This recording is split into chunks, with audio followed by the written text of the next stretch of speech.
Well, hello and welcome to Agile and Nonprofits. Joining us today is Alice Ferris, who's the founding partner of GoalBusters Consulting.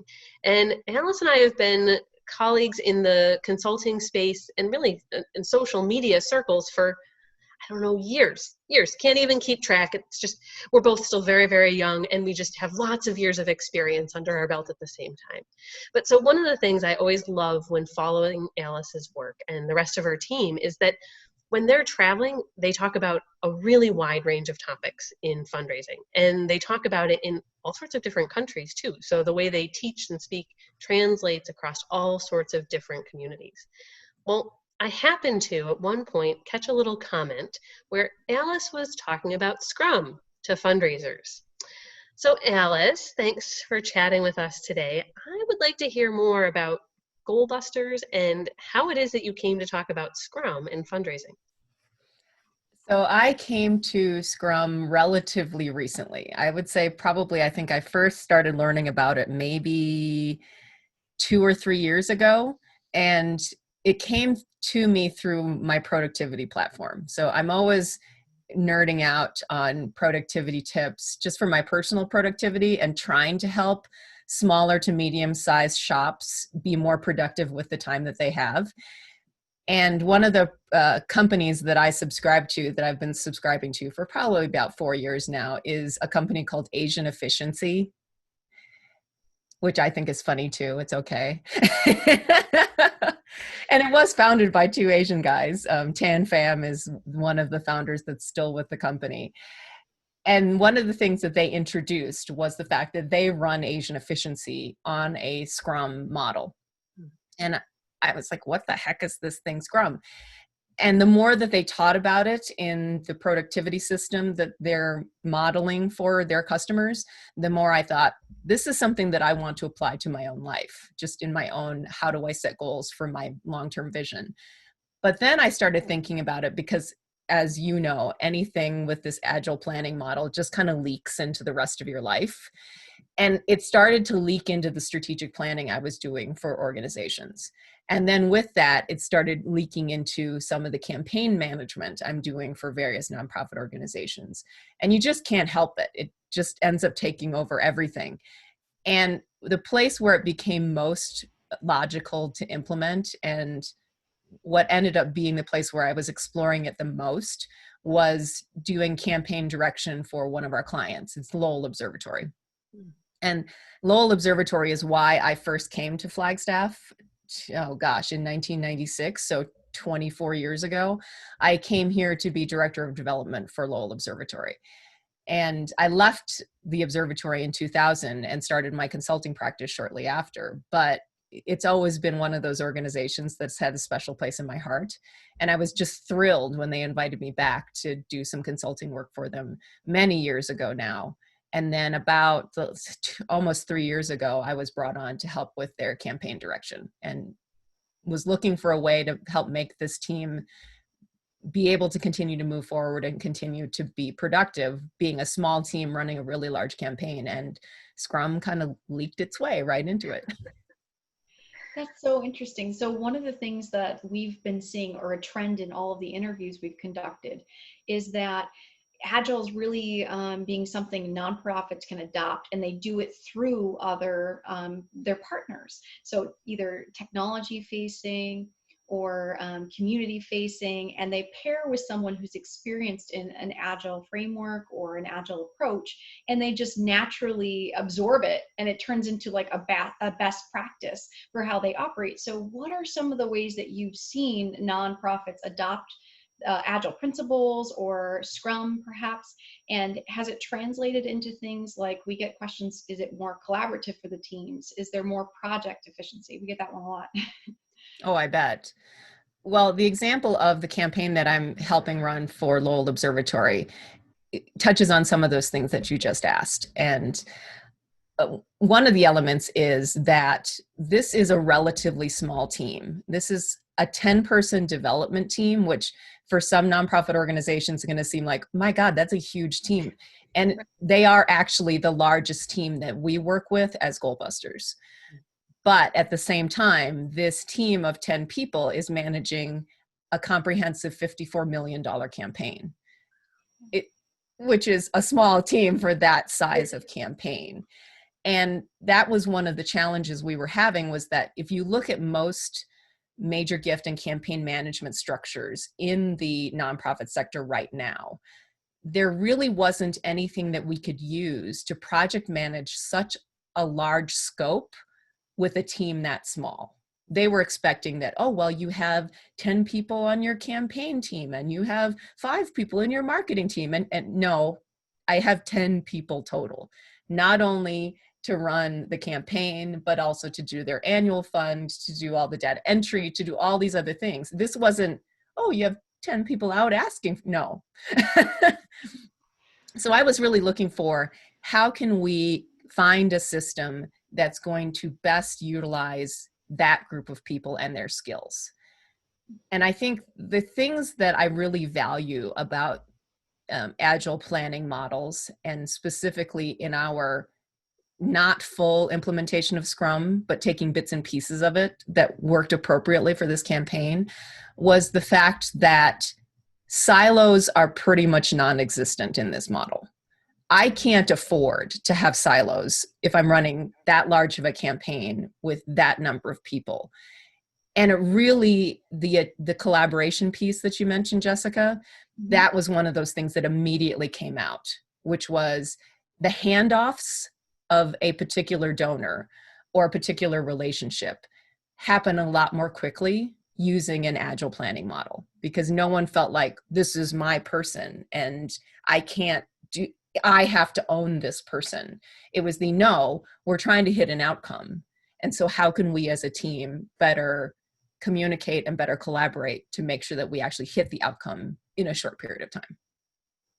I love it. And I'm curious, as you hinted that there's pieces of the framework that work really well in this situation, right? I mean, there's the full framework and what that means for team roles and the events and the artifacts. Which elements of the framework where did you start maybe, or which ones are you utilizing? Whichever one you'd like to handle. Sure.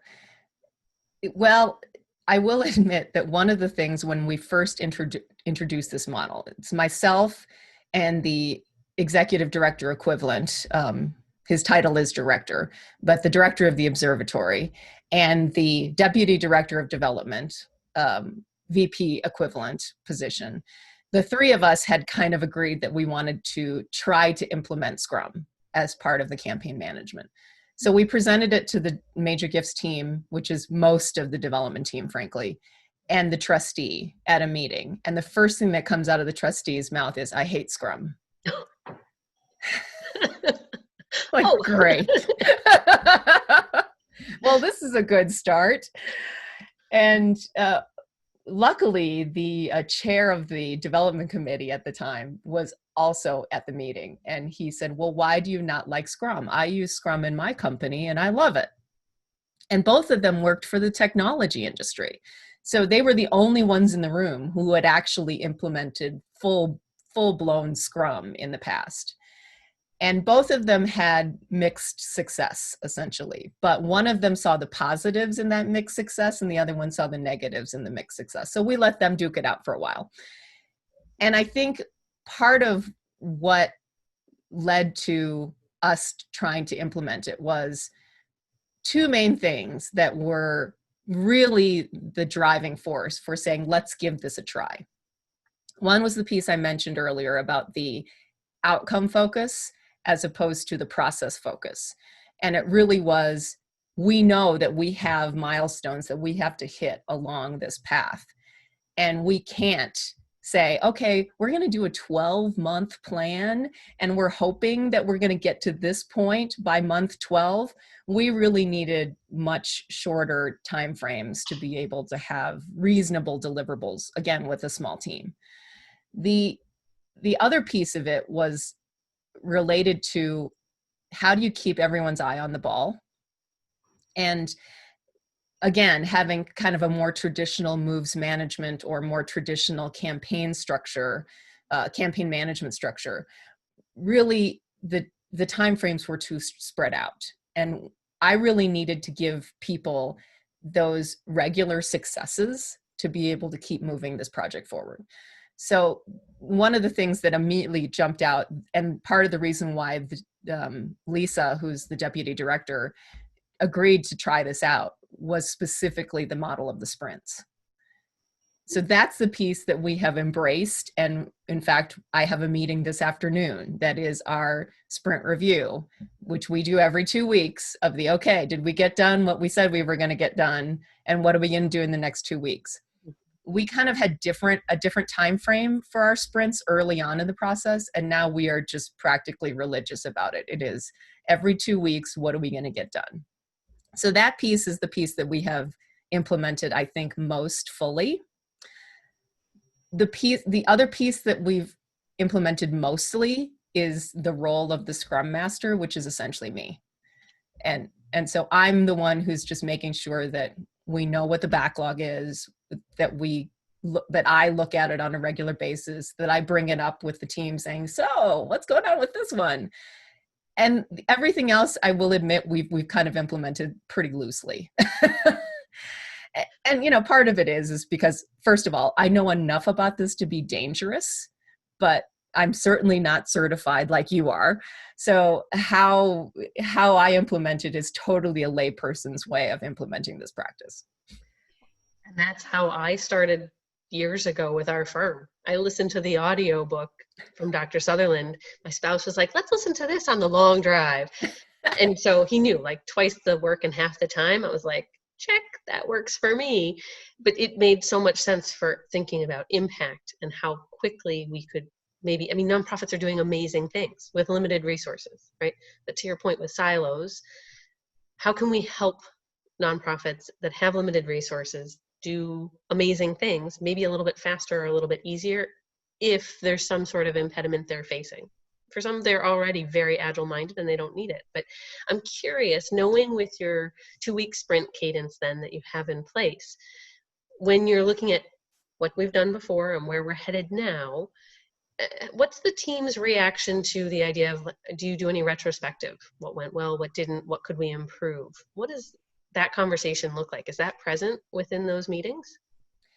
Within the meetings, not as much, but we do on a somewhat regular basis. Usually it's twice a year, but during the current time, we have touched base on this a little bit more frequently, where myself and the deputy director, Lisa, she and I have a weekly meeting. So we're kind of touching base on the overall picture every week. And very often she'll bring to me things that, let me talk this through. This didn't quite work the way that I was hoping, or, gee, this went really well, but that wasn't what I was expecting. Both sides of the equation. And so we're kind of doing that retrospective outside of the team, just the two of us.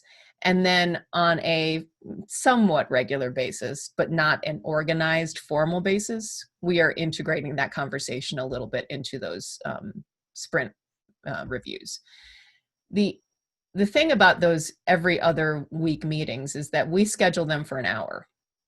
And we are almost always running out of time at the end of it. So part of it might be that at some point we get to the point where I rethink what the agenda is for those meetings to give us a little bit more space to do that retrospective.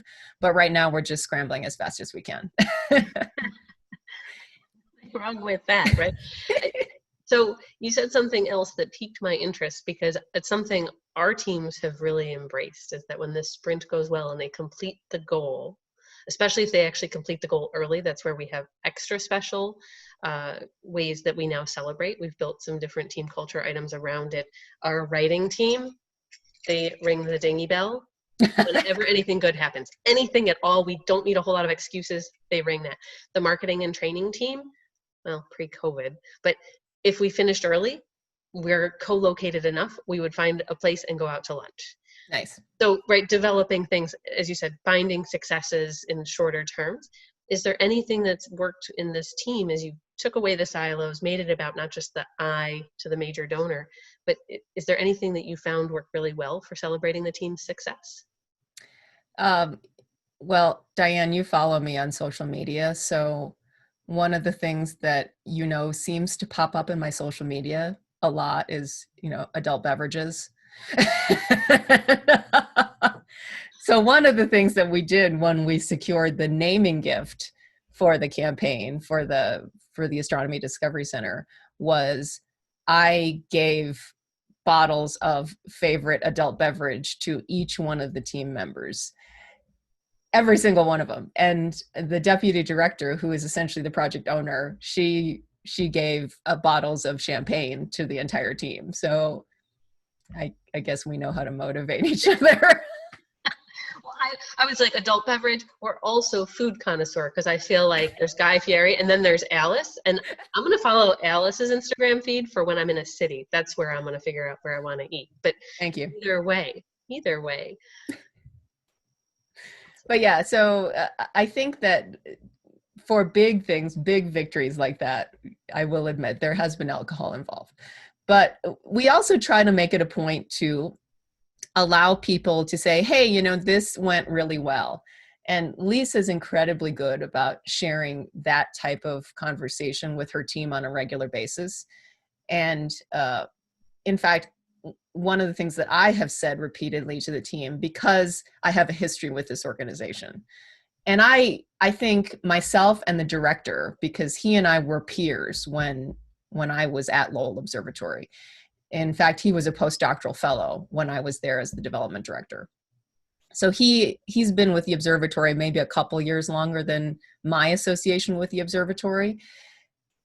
And he and I both understand how far this development team has come since when I was there. And the things that are being accomplished now that never could have been accomplished in the late 90s. I mean, just even the scope of the campaigns is just so much larger now. And I make it a point to, on a regular basis, remind people not to be, when I was there, kind of that person, but really it's I cannot believe how much you guys are doing, because I never could have accomplished this. I mean, this is phenomenal. And reminding them that they are part of this overall picture of the evolution of this organization has been part of that review retrospective process of seriously. Mm-hmm. One of our retreats, in fact, I remember this moment very vividly, because we were planning out 2019. It was January of 2019.